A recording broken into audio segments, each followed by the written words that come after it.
ഹരേ ഹരേ ഹരേ രാമ രാമ രാമ ഹരേ ഹരേ.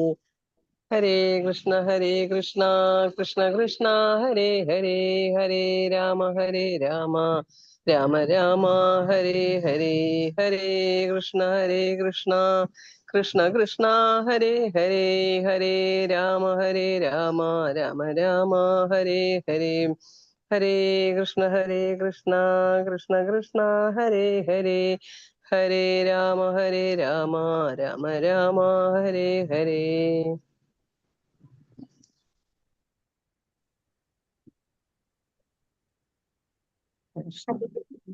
കൃഷ്ണ മാതാജി. ഹരേ കൃഷ്ണ. പ്രണാമം. ഓം അജ്ഞാനതിമിരാന്ധസ്യ നാനാഞ്ജനശലാകയാ ചക്ഷുരുന്മീലിതം യേന തസ്മൈ ശ്രീഗുരവേ നമഃ. ശ്രീചൈതന്യമനോഭീഷ്ടം സ്ഥാപിതം യേന ഭൂതലേ സ്വയം രൂപകഥാ മഹ്യം ദദാതി സ്വപദാന്തികം. വന്ദേഹം ശ്രീഗുരോ ശ്രീയുതപദകമലം ശ്രീഗുരുन् വൈഷ്ണവാംശ്ച ശ്രീരൂപം സാഗ്രജാതം സാഗണരഘുനാഥാന്വിതം തം സജീവം സാദ്വൈതം സാവധൂതം പരിജനസഹിതം കൃഷ്ണ ചൈതന്യദേവം ശ്രീരാധാ കൃഷ്ണ പാദാൻ സാഗണ ലളിതാ ശ്രീ വിശാഖാന്വിതാംശ്ച. നമോ വിഷ്ണുപാദായ കൃഷ്ണപ്രേഷ്ഠായ ഭൂതലേ ശ്രീമതേ ജയപതാക സ്വാമി ഇതി നാമിനെ നമാചാര്യപാദായ നിതായ കൃപാപ്രദായിനെ ഗൗരകഥാ ദാമദായ നഗരഗ്രാമധാരിണേ. നമോ വിഷ്ണുപാദായ കൃഷ്ണപ്രേഷ്ഠായ ഭൂതലേ ശ്രീമതേ ഭക്തിവേദാന്ത സ്വാമി ഇതി നാമിനെ നമസ്തേ സാരസ്വതേ ദേവേ ഗൗരവാണി പ്രചാരിണേ നിർവിശേഷ ശൂന്യവാദി പാശ്ചാത്യ ദേശകാരിണേ. വാഞ്ചാകൽപതരൂപേശ്ച കൃപാ സിന്ധുഭ്യേവ ച പതിതാനാം പാവനേഭ്യോ വൈഷ്ണവേഭ്യോ നമോ നമഃ. ഹേ കൃഷ്ണ കരുണാ സിന്ധു ദീനബന്ധു ജഗത്പദേ ഗോപേശ ഗോപികാ കാന്ത രാധാകാന്ത നമോസ്തുതേ. തപ്ത കാഞ്ചന ഗൗരംഗീ രാധേ വൃന്ദാവനേശ്വരി വൃഷഭാനുസുതേ ദേവി പ്രണമാമി ഹരിപ്രിയേ. जय श्री कृष्ण चैतन्य प्रभु नित्यानंद श्री अद्वैत गदाधर श्रीवासादि गौर भक्त वृंदा. हरे कृष्णा कृष्ण कृष्ण हरे हरे हरे राम राम राम हरे हरे. ഹരേ കൃഷ്ണ. ശ്രീ രാധാ ഗോവിന്ദ് മന്ത്രിസ്കോൺ നൈഗ്രവിന്റെ ഷോർഭാഗം എല്ലാ ഭക്തന്മാർക്കും സ്വാഗതം. ഹരേ പ്രണാം. ഓം നമോ ഭഗവതി വാസുദേവായ. ഓം നമോ ഭഗവതേ വാസുദേവായ. ഓം നമോ ഭഗവതേ വാസുദേവായ. നിഗമകൽപതരോർഗളിതം സംയുതം പിബത ഭാഗവതം രസമാലയം മുഹുരഹോ രസികാ ഭുവി ഭാവുകാഃ. നാരായണം നമസ്കൃത്യ നരം ചൈവ നരോത്തമം ദേവീം സരസ്വതീം വ്യാസം തതോ ജയമുദീരയേത്.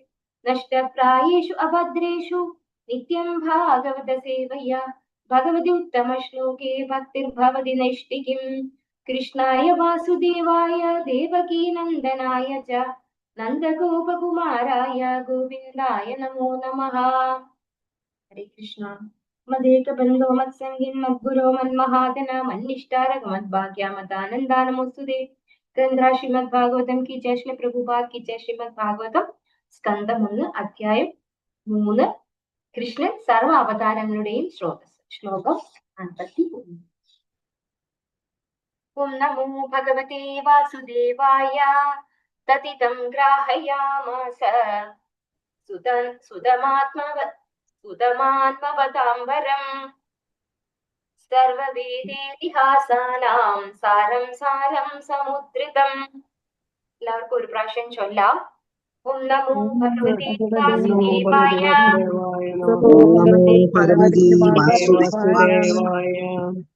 തദിദം ഗ്രാഹയാമാസ സുതമാത്മവതാംബരം.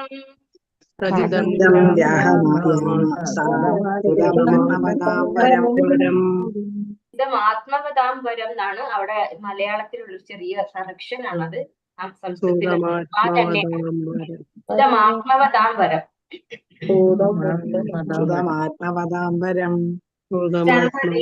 സർവവേദേതിഹാസാനാം സാരം സാരം സമുദ്രിതം. സാരം സാരം സമുദ്രിതം.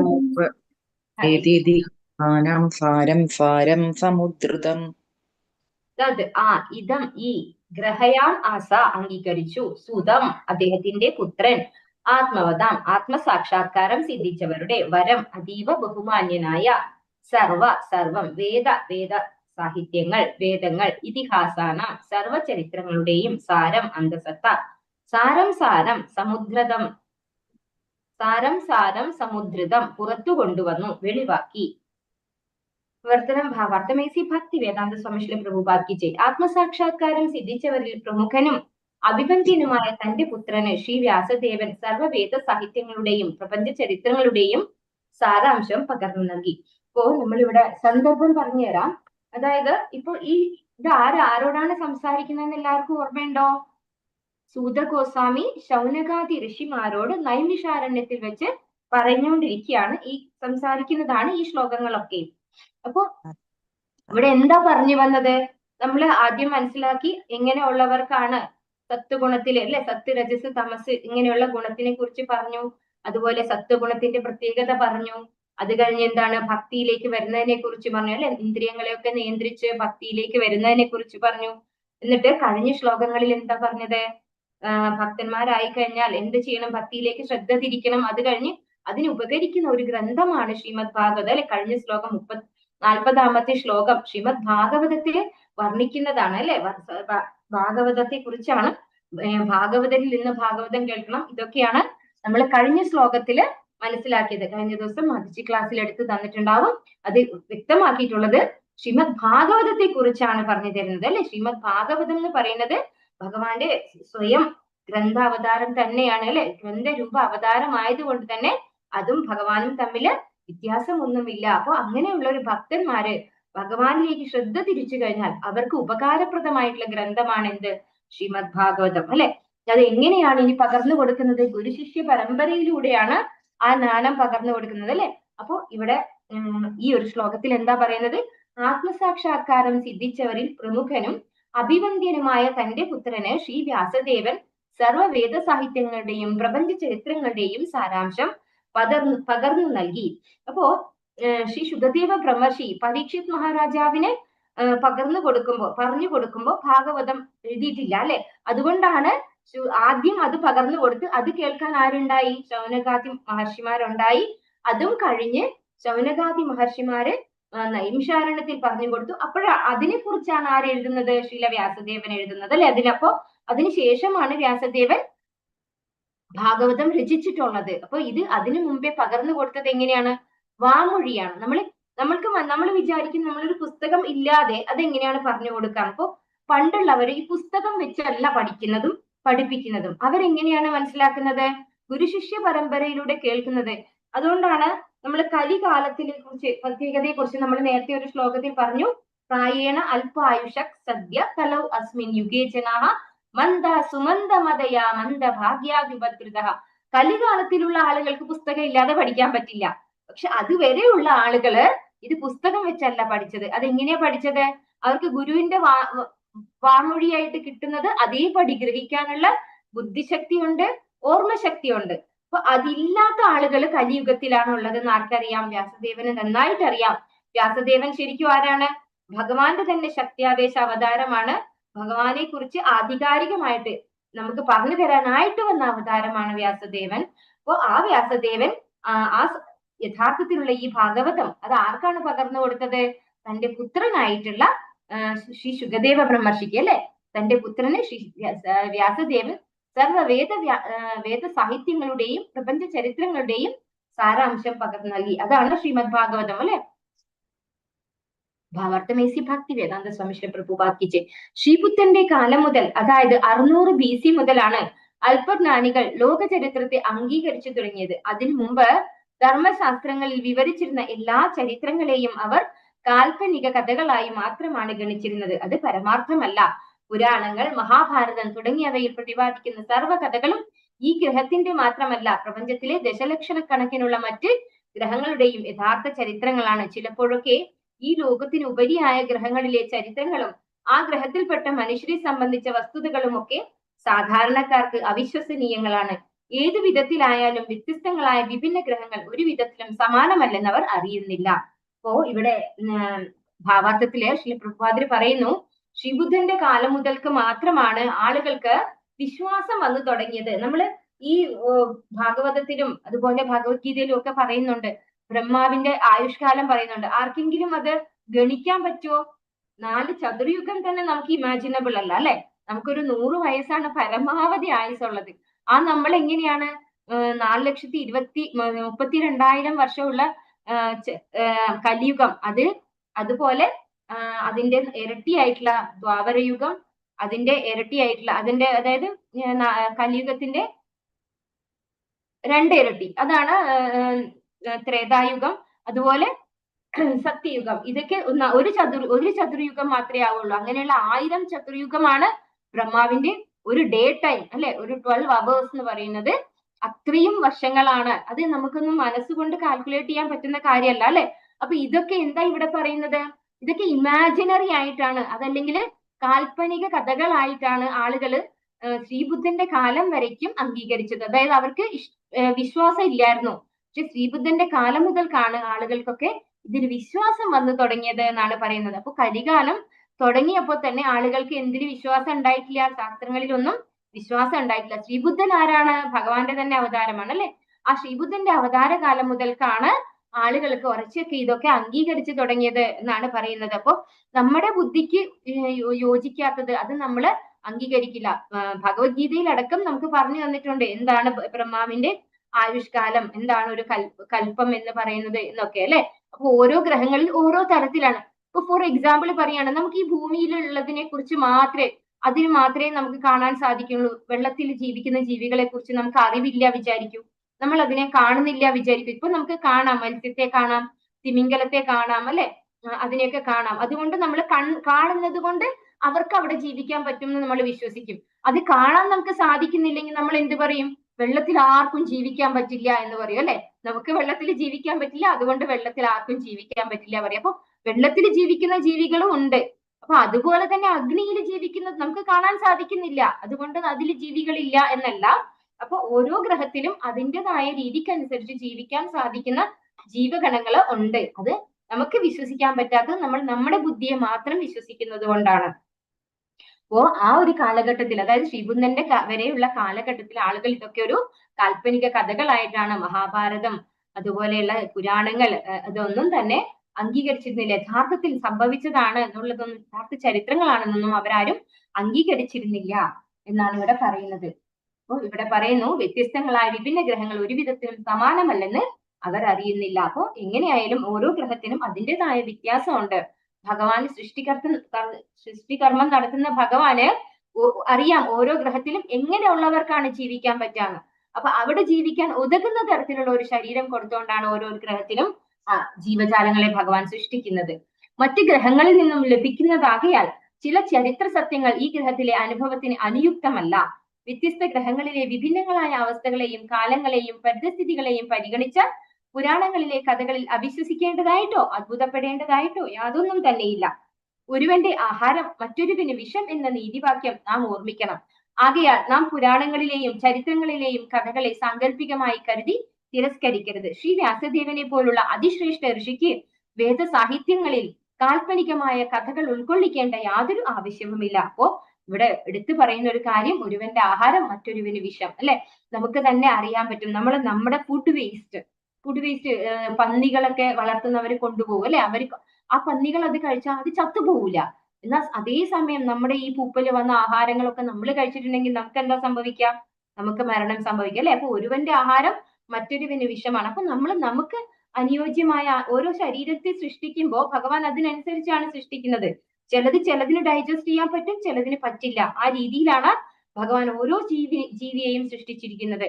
അപ്പോൾ ഇത് നമ്മൾ ഓർമ്മ വെക്കണം. അതായത് നമ്മൾക്ക് ആ ആഹാരം കഴിക്കാൻ പറ്റുന്നതല്ല, അല്ലെങ്കിൽ അത് വിഷമയമായിട്ടാണ് ഉള്ളതാണെന്ന് വിചാരിച്ച് എല്ലാ ജീവജാലങ്ങളും അത് കഴിച്ചാൽ ചത്തുപോയിക്കൊള്ളണം എന്നില്ല. അപ്പോ അതുകൊണ്ട് ഒരുവന്റെ ആഹാരം മറ്റൊരുവന് വിഷം എന്നത് നമുക്ക് വിസിബിൾ ആയിട്ടുള്ള കാര്യമാണ്.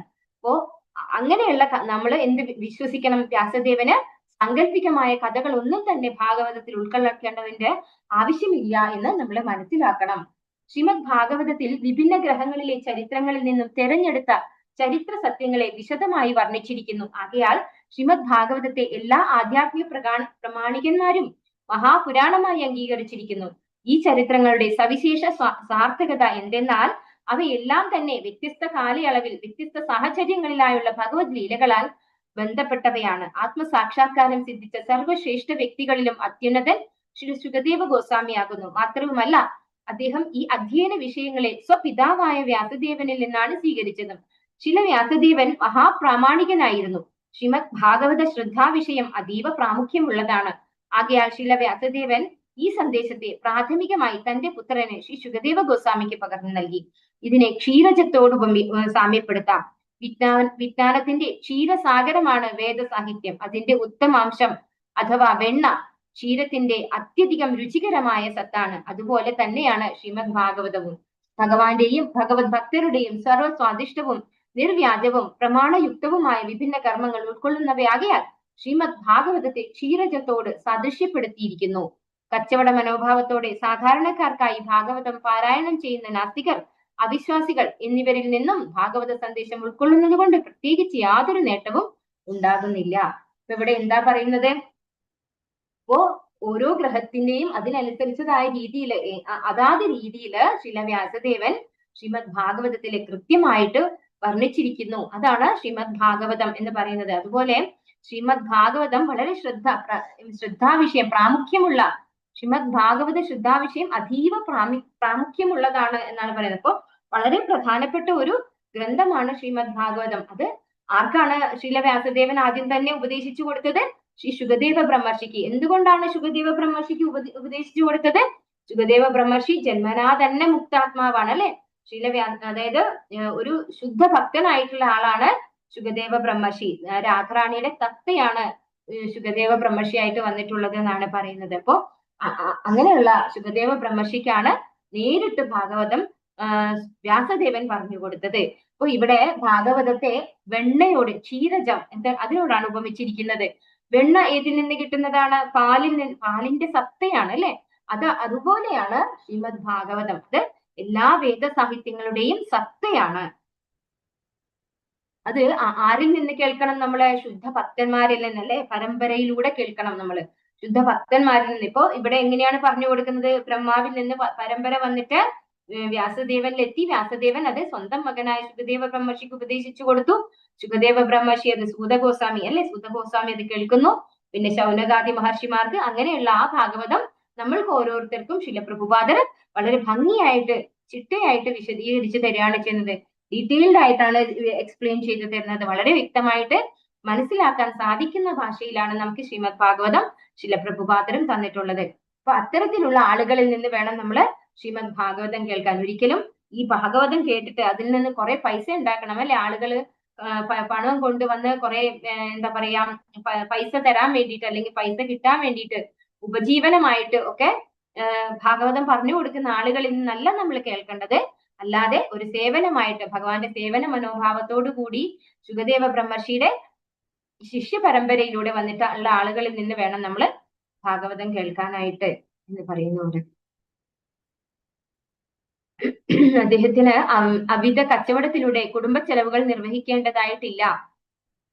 ആകയാൽ നിശ്ചയമായും ശ്രീമദ് ഭാഗവതം ശ്രീ ശുകദേവ ഗോസ്വാമിയുടെ പ്രതിനിധിയിൽ നിന്ന് മാത്രമേ സ്വീകരിക്കാവൂ. മാത്രവുമല്ല, ശ്രീ ശുകദേവ ഗോസ്വാമിയുടെ പ്രതിനിധി നിശ്ചയമായും കുടുംബ പ്രതിബന്ധങ്ങളില്ലാത്ത സന്യാസാശ്രമം സ്വീകരിച്ച ഒരാളായിരിക്കണം.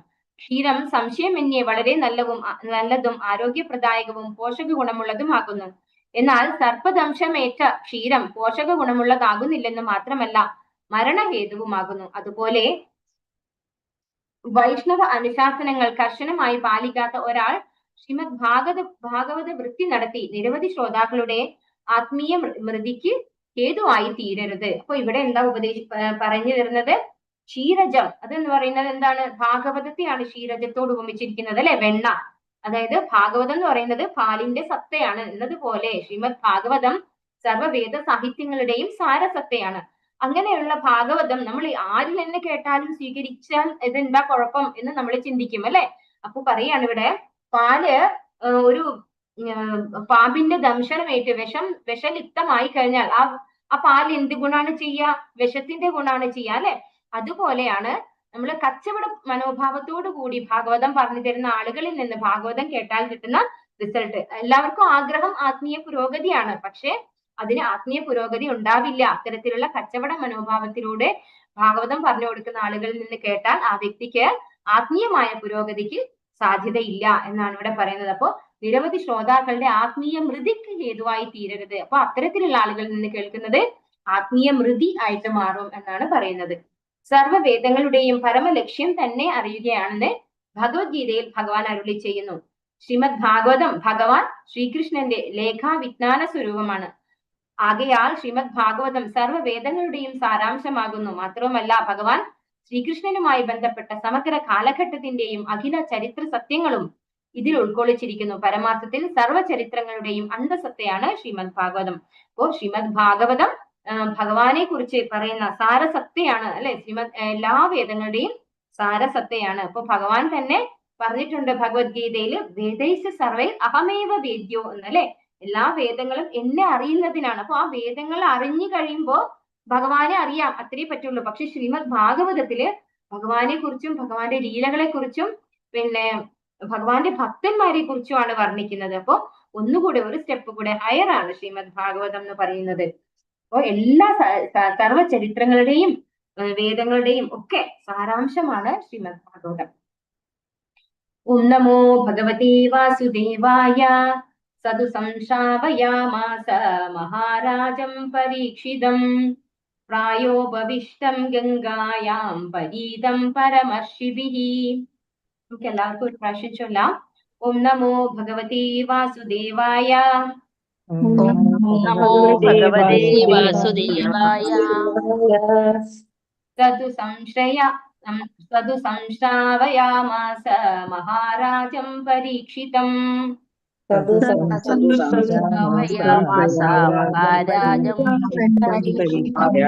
പരീക്ഷിതം പ്രായോപവിഷ്ടം ഗംഗായാം പരീതം പരമർഷിഭിഃ.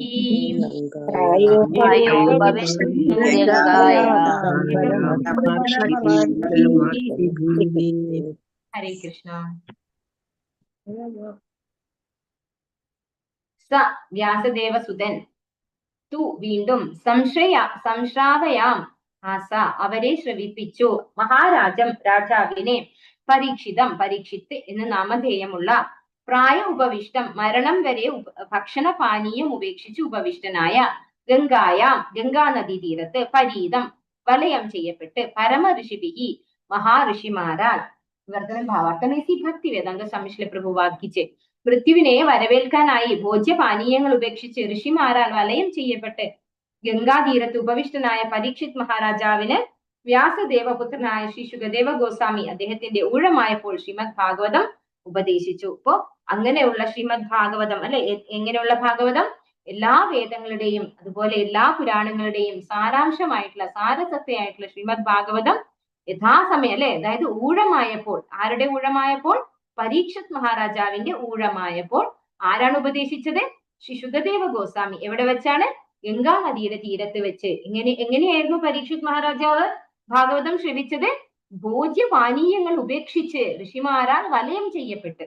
അപ്പോ എല്ലാ 7 ദിവസം മാത്രമാണ് ആർക്ക് ബാക്കിയുണ്ടായിരുന്നത്? പരീക്ഷിത് മഹാരാജാവിനെ അല്ലെ.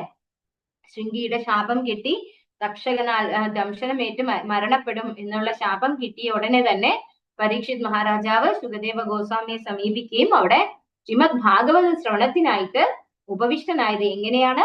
എല്ലാ ഭക്ഷ്യപാനീയങ്ങളൊക്കെ ഉപേക്ഷിച്ച്, വിശപ്പും ദാഹവും ഒക്കെ ശമിപ്പിച്ച്, ഒന്നും ഇനി ആഗ്രഹമില്ല അല്ലെ, ഭക്ഷണം ഒന്നും കഴിക്കാതെ വെള്ളം പോലും കുടിക്കാതെയാണ് പരീക്ഷിത് മഹാരാജാവ് ശ്രീമദ് ഭാഗവതം ശ്രവിക്കാനായിട്ടിരുന്നത്. അങ്ങനെയുള്ള പരീക്ഷിത് മഹാരാജാവിന് ശുകദേവ ഗോസ്വാമി ഊഴമായപ്പോൾ അല്ലെ, അതായത് സമയം വന്നപ്പോൾ കൃത്യമായിട്ട് ഭാഗവതം ഉപദേശിച്ചു.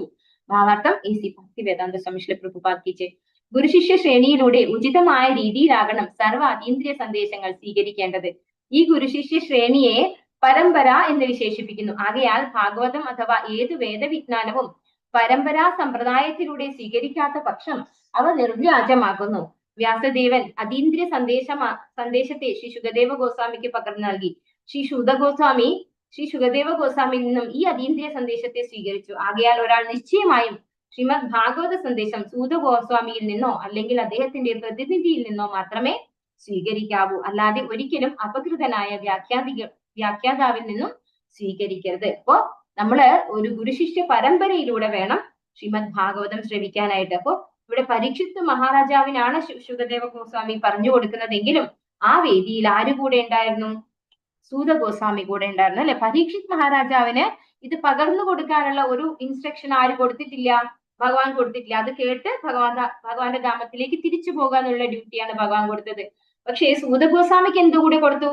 മറ്റുള്ളവർക്ക് പകർന്നു കൊടുക്കാൻ അല്ലെ, ഒരു ഗുരു ആകാനുള്ള ഒരു അവസരം കൂടെ, ഒരു നിർദ്ദേശം കൂടെ ആര് കൊടുക്കുന്നു? ഭഗവാൻ കൊടുക്കുന്നത് കൊണ്ട് മാത്രമാണ് സൂത ഗോസ്വാമിക്ക് പിന്നീട് ആ ഗുരുശിഷ്യ പരമ്പരയിലൂടെ ഒരു ശ്രേണിയായിട്ട്, ഒരു കണ്ണിയായിട്ട് മാറേണ്ടി വന്നത് അല്ലെ. ആ ഒരു വേദിയിൽ സൂത ഗോസ്വാമി കൂടെ ശുകദേവ ഗോസ്വാമിയിൽ നിന്നും ശ്രദ്ധിക്കേണ്ടായി. അങ്ങനെ അദ്ദേഹത്തിന്റെ പ്രതിനിധിയിൽ നിന്ന് മാത്രമേ നമ്മളും ശ്രീമദ് ഭാഗവതം ശ്രദ്ധിക്കാൻ പാടുള്ളൂ എന്നാണ് പറയുന്നത്. നിശ്ചിത സമയത്ത് തന്റെ മരണത്തെക്കുറിച്ചുള്ള അറിവ് ലഭിച്ചതിനാൽ ശ്രീ പരീക്ഷിത് മഹാരാജാവ് തൽക്ഷണം അദ്ദേഹത്തിന്റെ രാജ്യവും കുടുംബവും ഉപേക്ഷിക്കുകയും മരണം വരെ ഉപവാസം അനുഷ്ഠിക്കാൻ ഗംഗാതീരത്ത് ഉപവിഷ്ടവനാവുകയും ചെയ്യുകയുണ്ടായി. അദ്ദേഹത്തിന്റെ സാമ്രാജ്യാധിപത്യപരമായ പദവി ഹേതുവാകയാൽ ശ്രേഷ്ഠ ഋഷിവര്യന്മാർ, മഹാമുനിമാർ, ദാർശനികന്മാർ, സിദ്ധന്മാർ തുടങ്ങിയവർ അവിടെ ശ്രീ മഹാരാജ പരീക്ഷിത് സമക്ഷം സമ്മേളിച്ചു. അദ്ദേഹത്തിന്റെ അടിയന്തരമായ കർത്തവ്യത്തെ സംബന്ധിച്ച് നിരവധി ഉപദേശങ്ങൾ അവർ അദ്ദേഹത്തിന് നൽകുകയുണ്ടായി എന്ന് മാത്രമല്ല, അദ്ദേഹം ശ്രീ ശുകദേവ ഗോസ്വാമിയിൽ നിന്നും ശ്രീകൃഷ്ണ ഭഗവാനെ സംബന്ധിച്ച് വിഷയശ്രവണം നടത്തണമെന്ന് നിർണയിക്കുകയും ചെയ്തു. അപ്രകാരം ശ്രീമദ് ഭാഗവതം അദ്ദേഹത്തിന് ഉപദേശിച്ച് നൽകപ്പെടുകയുണ്ടായി. ഇപ്പോ ഇവിടെ എന്താ പറയുന്നത്? തന്റെ മരണത്തെ കുറിച്ചുള്ള വാർത്ത കേട്ട ഉടനെ, ഇപ്പൊ നമ്മളാണ് ഇത് കേൾക്കുന്നെങ്കിൽ നമ്മൾ എന്താ ചെയ്യാ? എവിടെയാണ് പോയി സർജറി ചെയ്യാൻ? നമുക്ക് എന്തെങ്കിലും മരണമാണ് അടുത്ത് വരുന്നതെന്ന് പറഞ്ഞു കഴിഞ്ഞാൽ നമ്മൾ അപ്പോ ഹോസ്പിറ്റലിലേക്കാണ് പോവാൻ, ടെൻഷൻ അടിച്ചിട്ട് പിന്നെ പുസ്തകം പോലും നമുക്ക് തുറക്കാൻ പറ്റില്ല. പക്ഷെ പരീക്ഷിത് മഹാരാജാവിന് അങ്ങനെയുള്ള ഒരു ബുദ്ധിമുട്ടൊന്നും ഉണ്ടായില്ല. അദ്ദേഹം എന്താ ചെയ്തത്? തന്റെ രാജ്യവും കുടുംബവും അല്ലെ, അദ്ദേഹം രാജാവാണ്, എല്ലാം ഉപേക്ഷിച്ച് അദ്ദേഹം എങ്ങോട്ട് വന്നു എന്നാണ് പറയുന്നത്? ഗംഗാതീരത്തേക്ക് വരെയുണ്ടായി. എന്നിട്ടോ അദ്ദേഹം ഭക്ഷണങ്ങളും പാനീയങ്ങളും ഒക്കെ ഉപേക്ഷിച്ചുകൊണ്ട് പരീക്ഷിത് ശുകദേവ ബ്രഹ്മർഷിയിൽ നിന്ന് ശ്രീമദ് ഭാഗവതം ശ്രവണം നടത്തണമെന്നാണ് എല്ലാവരും. അദ്ദേഹത്തിന്റെ ആരൊക്കെ വന്നു? അദ്ദേഹം ഒരു രാജാവായത്, അതായത് അദ്ദേഹത്തിന്റെ സാമ്രാജ്യ ആധിപത്യപരമായ പദവി ഹേതുവാകയാൽ, അദ്ദേഹത്തിന്റെ അത്രയും വലിയൊരു പൊസിഷൻ ഉണ്ട് അല്ലെ, രാജാവാണ്, മഹാരാജാവാണ് അല്ലെ, ആ ഒരു പൊസിഷൻ ഹേതുവാകയാൽ ശ്രേഷ്ഠ ഋഷിവര്യന്മാർ, മഹാമുനിമാർ, ദാർശനികന്മാർ, സിദ്ധന്മാർ തുടങ്ങിയവർ അവിടെ സമ്മേളിച്ചു. കാരണം അത്രയും ഉന്നത തലത്തിലുള്ള ഒരു വ്യക്തിയാണ് പരീക്ഷിത് രാജാവ്. അവരൊക്കെ കൂടി ഉപദേശിച്ച ഒരു വിഷയം എന്തായിരുന്നു? ഈ ഒരു മരണം, ആസന്ന മൃത്യു ഉള്ള സമയത്ത് ഈ മൃത്യു ഇങ്ങനെ ഇല്ലാതെയാക്കണം എന്നല്ല, നമ്മൾ ശ്രീമദ് ഭാഗവതം ശ്രവിക്കണം എന്നാണ് എല്ലാവരും ഉപദേശിച്ചു കൊടുത്തത്. അങ്ങനെയാണ് ശുകദേവ ബ്രഹ്മർഷിയിൽ നിന്ന് ഭാഗവതം ശ്രവിക്കാൻ സാഹചര്യം ഉണ്ടായത്. നിരപേക്ഷ സത്യത്തിന്റെ നിർവ്യക്തിക സവിശേഷതയ്ക്ക് ഊന്നൽ നൽകുന്ന മായാവാദ ദർശനത്തിന്റെ പ്രഭാഷകനായ ശ്രീപാദ ശങ്കരാചാര്യർ വാദപ്രതിവാദത്തിലൂടെ യാതൊരു നേട്ടവുമില്ലെന്ന് മനസ്സിലാക്കുകയാൽ ഒരാൾ നിശ്ചയമായും ശ്രീകൃഷ്ണ ഭഗവാനെ അഭയം പ്രാപിക്കണമെന്ന് ശുപാർശ ചെയ്യുന്നു. വർണ്ണശബളവും വ്യാകരണ ഗംഭീരവുമായ വാക്സാമർത്ഥ്യത്തോടെ ചെയ്ത പ്രഭാഷണങ്ങളൊക്കെയും മരണം ആസന്നമാകുമ്പോൾ ഒരാളെ ഒരു തരത്തിലും സഹായിക്കുകയില്ലെന്ന് ശ്രീപാദ ശങ്കരാചാര്യർ പരോക്ഷമായി അംഗീകരിക്കുന്നു. മരണം ആസന്നമാകുന്ന ആ ഉത്കണ്ഠാകുലമായ അവസാന നിമിഷങ്ങളിൽ ഒരാൾ നിശ്ചയമായും നാരായണ നാമം ജപിക്കണമെന്ന് ശ്രീ ശുകദേവ ഗോസ്വാമി വളരെ പണ്ട് തന്നെ പ്രസ്താവിച്ചിട്ടുണ്ട്. സമസ്ത ആത്മീയ പ്രവർത്തനങ്ങളുടെയും അന്തസത്തയാണിത്. ഈ ശാശ്വത സത്യത്തെ അനുധാവനം ചെയ്യുകയാൽ പരമപ്രാപ്തനായ ശ്രീ ശുകദേവ ഗോസ്വാമി വർണ്ണിച്ച ശ്രീമദ് ഭാഗവതം ശ്രീ പരീക്ഷിത് മഹാരാജാവ് ശ്രദ്ധയോടെ കേട്ടു. അതേ മാധ്യമത്തിലൂടെ ശ്രീമദ് ഭാഗവത സന്ദേശത്തിലൂടെ ശ്രോതാവും സ്വീകർത്താവും ഇരുവരും യഥാർത്ഥമായി മോചിപ്പിക്കപ്പെടുന്നു. അപ്പോ ഇവിടെ എന്താ പറഞ്ഞു തരുന്നത്? ശ്രീ ശങ്കരാചാര്യ, ശ്രീപാദ ശങ്കരാചാര്യർ പോലും പറയുന്നുണ്ട് ഭഗവാൻ, അതായത് ഗോവിന്ദ, എന്താ പറയുന്നത്?